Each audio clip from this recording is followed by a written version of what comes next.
Баршаңызға сәлем достар, сіздермен Аружан. Бүгінгі видеода осындай жұмсақ әрі өте тәтті пирог дайындаймыз. Ендеше бірге жасайық. Алдымен ыдысымызға 2 жұмыртқамызды салып аламыз. Үстіне қантымызды салып, шамамен 2-3 минуттай жақсылап араластырамыз.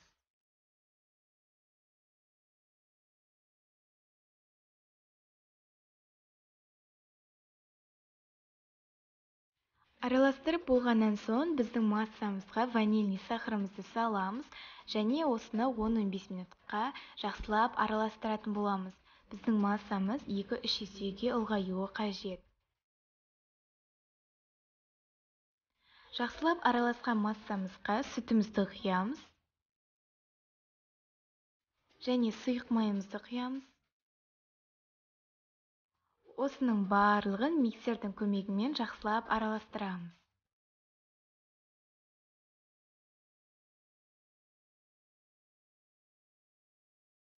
Ұнымызға қопсытқышымызды салып, осыны жақсылап араластырамыз.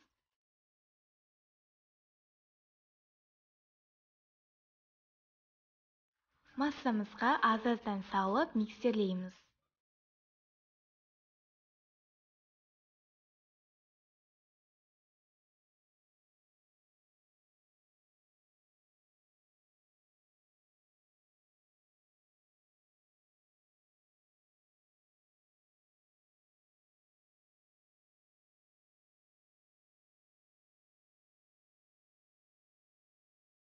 Міне достар, бізде осындай масса шығу қажет, қатты қою емес, қатты сұйық емес, осындай.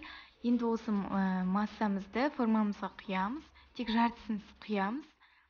Себебі мен ортасына шие салатын боламын. Ортасына көп шие салмай қойыңыздар. Енді қалған массамызды құйып, барлық шиені бетіне салып шығамыз.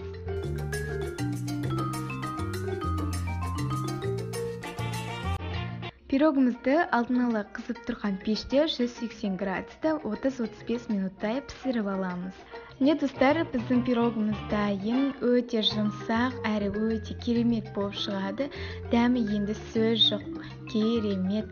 Қазір сіздерге кесіп көрсетемін, өте жұмсақ болып шыққан.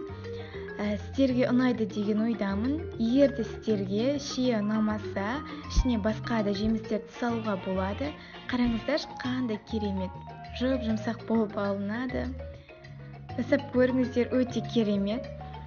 Егер де сіздерге видео ұнаса, менің арнама тіркеліңіздер, лайк басыңыздар және келесі видеода жолыққанша сау болыңыздар.